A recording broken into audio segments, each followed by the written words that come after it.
All right, we are about to dive into one of the wildest moments in religious history.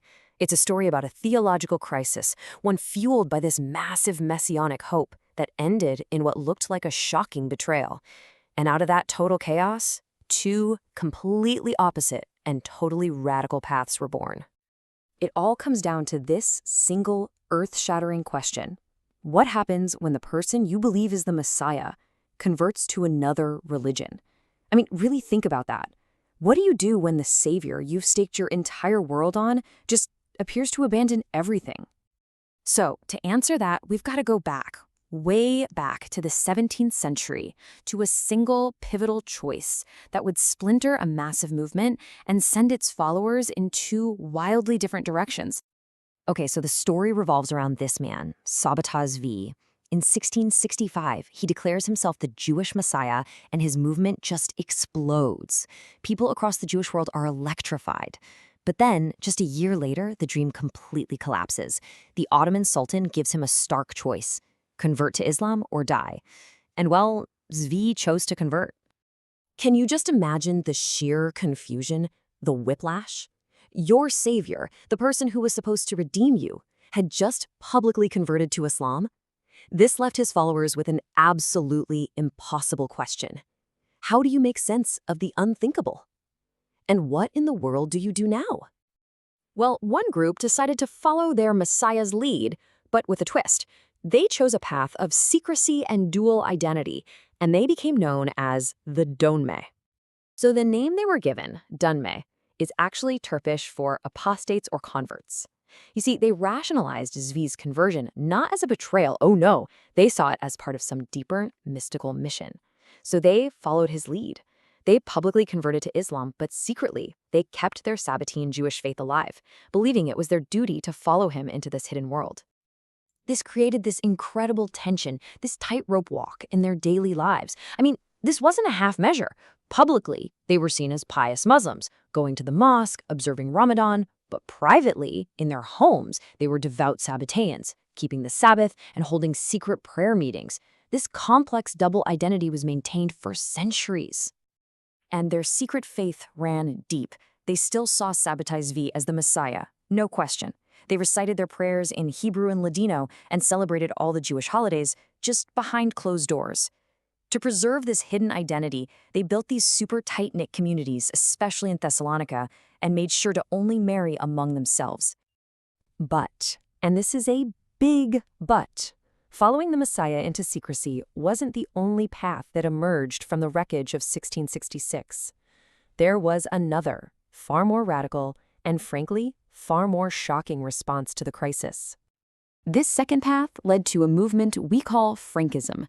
And if the Donme's strategy was to hide religious law, the Frankist strategy was to just obliterate it. You could summarize their core belief in 3 words: redemption through sin.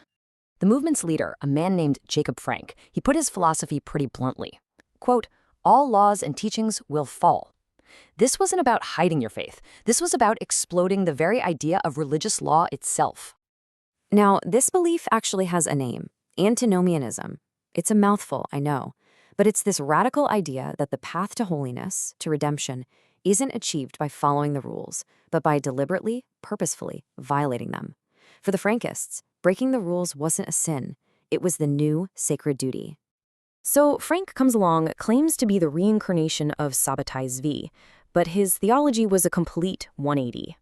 While the Donme practiced their faith in secret, Frank preached that true holiness could only be found through open public transgression.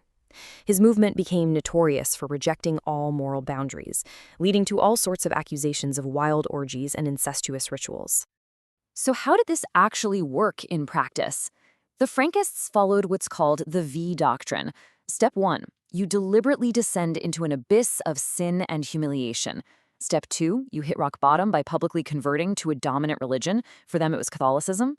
This was the ultimate act of betrayal, of apostasy. And only then, after hitting the absolute bottom, could you ascend back up to a higher spiritual knowledge, what they called Dayat. It was a journey through darkness to reach the light.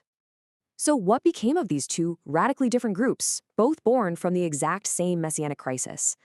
Well, as you can probably guess, their legacies are just as different as their beliefs were. The fates of these two groups couldn't be more different. The Donme, they eventually just assimilated into Turkish society, but their secrecy-fueled anti-Semitic conspiracy theories that, believe it or not, still persist today. The Frankists, on the other hand, pretty much just disintegrated after their leader's death, leaving behind this scandalous, shocking legacy. One group chose to hide, the other chose to transgress. But here's a modern twist you might not see coming. Scholars are now looking back at Frankism as something more than just a bizarre cult. Rabbi J. Michelson points out that Frank's critiques of organized religion were, and I'm quoting here, surprisingly modern. By arguing that true spirituality lies outside the box of traditional law and dogma, Frank was, in a weird, dark way, a precursor to modern secularism. The whole spiritual but not religious idea. And that leaves us with this final thought. You've got these two groups born from the exact same crisis, and they chose wildly different ways to keep their faith alive, one through secrecy, the other through sin.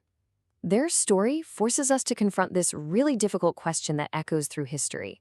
When faith is pushed to its absolute limit, where is the line between devotion and heresy?